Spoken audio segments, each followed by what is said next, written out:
Hi everyone, my name is Alek. I'm a software developer here at Software Mansion. And as you can see from the hats that me and Jakub are wearing, we're actually both developers working on the Expo SDK, which is an incredible project and one of the best projects I've been involved in since the start of my working career, especially here at Software Mansion. So we thought it would be a nice opportunity for us to sit together and also talk directly with you, the community, and do a sneak peek of one of the packages that Jakub is actively working on. But before all that happens, maybe you want to say a few words, introduce yourself to the world. Yes, hi, I'm Jakub. I'm at Software Mansion for almost 2 years, including 1 year at Expo SDK team. Previously, I was working on React Native open source, mostly React Native SVG library. And yeah, that's all. Cool. Yeah, you're one of the, maybe not few developers, but one of the, it's not like a typical career to go straight into infrastructure for React Native and do so much work, especially here, just improving open source, improving a lot of the ecosystem.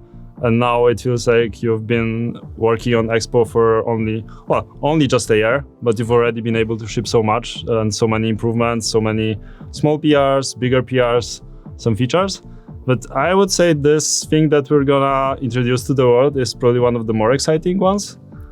Yes, definitely. I've been working on it for last few months, and it's really exciting to finally ship it. Okay, so what's the elevator pitch for Expo Widgets? Expo Widgets allows you to write iOS widgets without even touching the native code. So you don't have to create a separate target in Xcode. You don't have to write Swift UI code at all. You just create Expo UI components and and you can just use them, I guess, right? Yes. It feels like widgets were a pretty unexplored area of React Native. Like there were some projects that allowed you to do like static widgets or live activities. Like we had even our own Expo live activity where you could just define you had just some options, but you were fairly limited in what you could do. And if you wanted something more, you needed to just write Swift code and do it manually. And now it sounds like you're enabling people to write widgets and live activities using JSX and using sort of regular Expo code. I guess Expo UI is more and more kind of mainstream these days and like getting better day by day. Okay, so you can reuse Expo UI components. How does that even work? Are we able to reuse the same components? Yes. The big advantage of using Expo UI and Expo itself is that we already had the code to recreate native views and parse properties and modifiers. So we can just use it as it is in the regular React Native app. So we have more and more of those components, and like last SDK, we introduced Expo UI, where you could define UI elements using this kind of close to the platform native definitions of views. And now you can use those same components to define widgets, which is pretty powerful because you don't need to learn yet another library. It's mostly like the same library. You just pick whether you want to render that inside your app or if you want to render that, I guess, inside your live activity or inside your widget. Right? Yes, exactly. You can use already existing Expo UI code. Everything that works in Expo UI app should work in the widget and live activity. Sure. Is it like everything, or are there some exceptions? I'm pretty sure. I'm pretty sure everything. Yes. Wow, also, there are a few additional modifiers that were introduced in Expo UI, only for use in widgets. So you can adapt the widgets for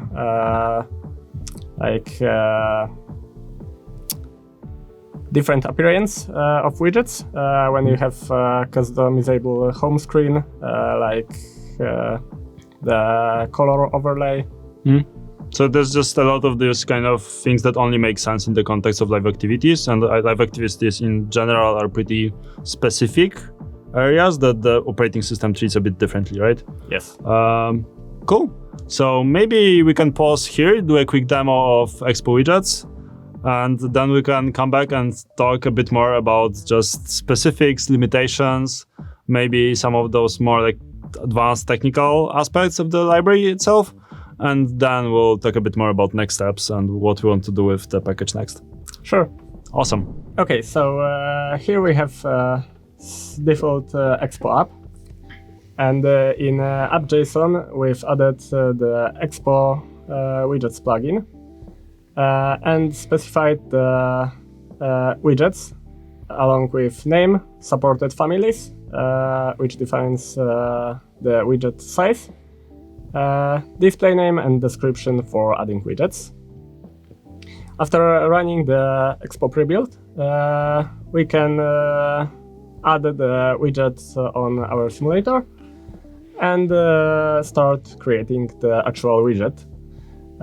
Here is a component that uses Expo UI to define the structure, and function from Expo Widgets to update the widget snapshot, which is the static alternative for widget. Here we have the name component, default properties, and the update function that will trigger with each interaction of with widget. Wow, so we even have interactability, I guess. Yes, as you can see in the right side, we have emulator, and here is our widget. We can add a coffee, and with each click, it triggers an update, and we have new data. All right, so let's actually maybe focus a bit more on this example you have right here. So just to help me understand. So we have a function that is just a JSX component, or like a function that returns a JSX component. It uses only the special components, but the same ones that you would use for Expo UI. And as you can see, even the imports here are from at expo/UI/SwiftUI, right? Yes. And then instead of, I guess, rendering that just in your hierarchy for React Native, you instead pass it to a custom function. Yes. And this function is also coming from Expo Widgets. Yes. All right. And what's this widget props type right here? Widget props is additional properties that our component receives. It contains the date and the family that this widget is displayed. As I said earlier, there are different widget families. So widget can be small, medium, or large. Oh, and you get this additional data inside your function, so you can render different stuff depending on the widget size. Yes, you can add custom conditions to modify the informations or layout depending on which widget size it is rendered in. So if I wanted to have this in a way where it applies different modifiers based on the widget size, I would just take something from the props, and I would just maybe swap out the modifier and change the props passed to a modifier, right? Yes, as you can see, currently in the large widget context, its text is a bit too small. We could add some spacing between the buttons. So we can do that by modifying the components based on the prop size. Makes total sense. Cool, that's actually a pretty nice API and definitely easy to use. Can you tell me a bit more about this function right here? How does it work? Yes. To add interactivity in widgets, when the application is not in background, so we can't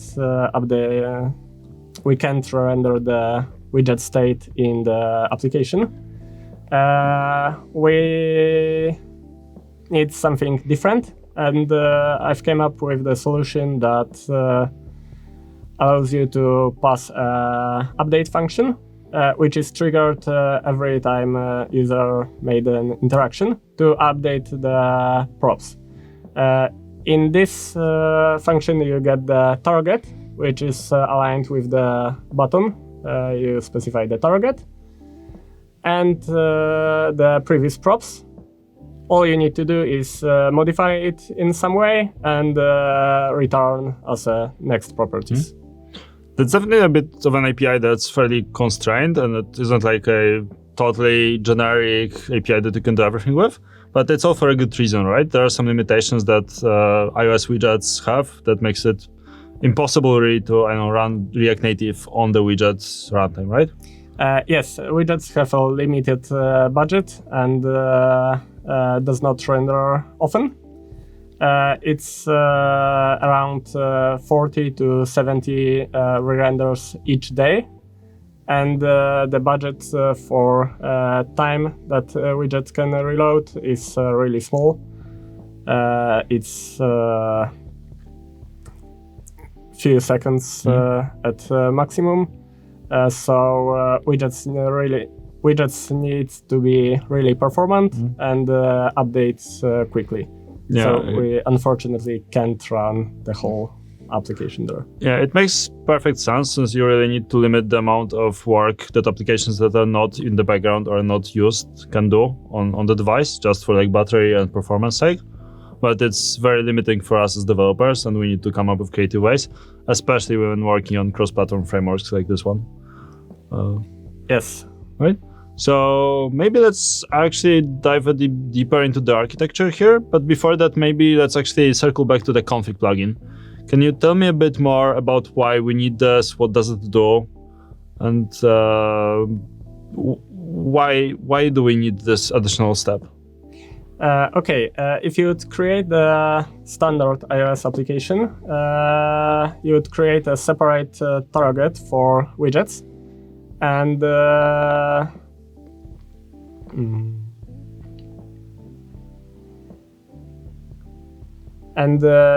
with the config plugin, we can create that for you. So this creates the config plugin and creates the widget files for the widget. All right, so it doesn't really define any sort of like the actual UI inside of a widget. It's just that the OS needs to know that this application has a widget just to be able to display it and to like have it in the menu for the app, right? Yes, actual UI is created dynamically by the application. So you have more customizability and even change the widget layout dynamically. All right. And if I wanted to use that for live activities, what would I need to do? For live activities, there is... Is there another method that you need to... Oh, we have another example screen. Yes, here's another example for live activity that I can run. Whoa, live demos.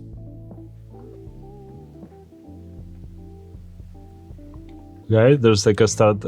Yes, so in the demo app, I have start activity, which started the new live activity, which is defined here. And as you can see, the live activity works. Dynamic islands. That's a very pretty live activity. Yeah, and the API for that is that looks like a tram tracker for like the tram stop near our office. Yes, exactly. This is how you start the live activity. You give it the name and the component. That's again. So why is this one a component and the previous one was a render function? Or I guess that's like the same thing, right? It's actually the same thing. It's actually the same thing, yeah. Not here. It's also like a widget. Okay, it makes a lot of sense. Never mind. But this function actually returns the ID of the live activity, so you can later update it or stop completely with special functions. Okay, because the live activities have a bit of different like limitations than widgets, right? Because live activities mostly when your app is running, I guess, in the background. Yes, most of the time, yes. But you can also update the live activities by Apple push notification service. Oh yeah, that's true. And you can even wake the app, I think, by push notifications, or you can just wake the live activity runtime. You can update the live activity. But I'm not sure if you can start new live activity if the app is not. I'm pretty sure you can. I think we've done some work around that as well, but I'm not sure if that like still. Right. Okay, so if it's possible, it will work. Yeah. Oh, this is very cool. Yeah, definitely feels like an API that you could use fairly easily. It doesn't require you to write like native modules, which might be another alternative to do live activities and widgets. But here you can just define quick widgets and live activities with just like a package import and a config plugin. So it's like very in tune with how you'd normally develop an Expo application. And you just need to have a bit of platform knowledge to use those Expo UI components, but we also have fairly good documentation for those components as well. And you can use the modifiers here. All right, so should we now talk a bit more about the actual implementation here? A bit more maybe about limitations, how you've managed to get this to work, and what are some of the next steps here? Cool. All right, so let's deep dive into how this works under the hood. Okay, so when we run the update widget function, we have the two different functions, update widget snapshot and update widget timeline. It depends on what we want to achieve. The snapshot is more like a static widget, when the timeline static, but it also can have interactions. Update widget timelines, we can specify the dates when we want system to update our widget. What these functions basically do is it serialize the component to JSON, the whole component structure and properties that gets passed to the native site. And we create a widget timeline based on that data. Then system reloads the widget and get those data and creates the nodes tree that represents the layout structure. Then it gets converted to Swift UI views, which is the same as Expo UI views and properties. And that's nice benefit of depending on Expo UI and Expo modules. So we get that basically for free.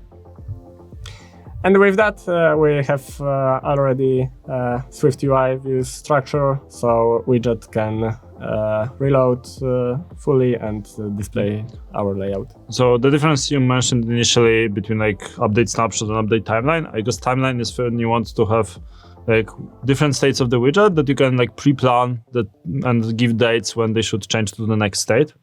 So it's like if you want to have a timer, or if you want to have some sort of like a day progress component, anything like that. Yes, the cool example of that is a calendar.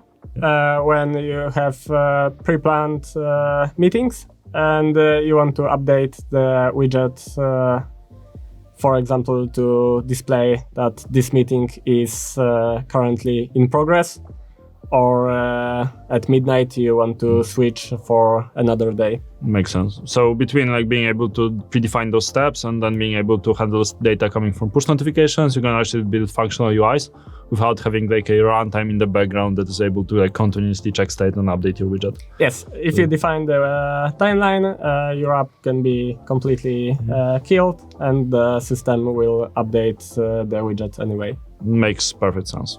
So circling back to our implementation, it sounds like we're also doing the widgets update with JSON stringifying and parsing.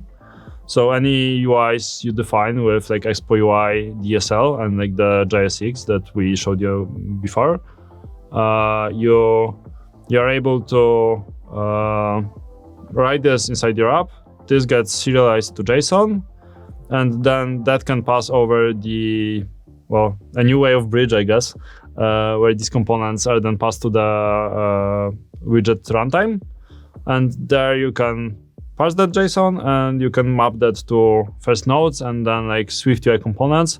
But you didn't need to make new components. You just were able to use what we had already for Expo UI. Yes. And also for prop parsing, we're able to use the logic for prop parsing and for like modifier parsing because modifiers were JSON objects. So we are able to reuse a lot of those existing pieces to build like a very functional library and unlock those capabilities. Exactly. Building this library was more like building a Lego set that we already had everything that was required, but putting it together creates something really cool. Yeah, and there was still a lot of effort and a lot of problems to solve. And even now it feels like you're uncovering more and more functionalities that would be possible with some clever tricks. And even like the update functions that feels very reminiscent of React Native worklets. Yes, it's still in progress, and every day I discover something new that would be cool to have in this library. So it's still highly experimental. So wrapping up, we still owe you an answer on when this will actually be available. And actually, depending on when you're watching this and how fast you were with editing and rolling this out, Expo SDK 55 beta might already be out, and Expo Widgets is available there, probably in alpha. As we've said, it's experimental. Definitely test it out before rolling it out to production. Maybe actually test it twice. But we feel that for some use cases, it might already be a viable option. And we appreciate and always deeply are grateful for any feedback you can share, either on GitHub issues, on the Expo Discord, and ultimately any feedback from testing it out helps us make this package more and more stable and get it to beta and then to stable quicker. All right, so I guess there's just one final question that comes to my mind. So what's actually next for Expo Widgets? We still need to make some improvements. One of them is extend support for remote notifications to update activities and widgets. And another one is to explore more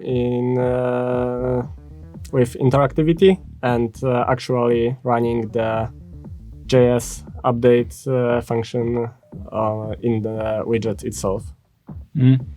So ultimately, the first part feels like a really important step. Remote notifications for widgets and live activities are probably, mostly for live activities, I guess, are probably like a very important use case. Yes. And interactivity, definitely. You seem you have made some progress, but still we can do more on that. Yes, we definitely can improve that. So it would be easier to add really complicated widgets for basic usage, like we've seen in the demo. It's already working, but there are a few limitations that we can improve. All right. Well, Kuba, it was a pleasure to have you here, and we're glad to share this update, and always It's always a pleasure to do this sort of announcements and to share some of the work. Not sure if you probably shared that sentiment. Yes, thank you for inviting me also. Yeah, so look out for Expo Widgets, let us know your thoughts, and we'll be back here hopefully sometime in the future with further updates on Expo Widgets and other packages, and maybe we'll have some exciting news soon. Awesome, take care guys. Thanks.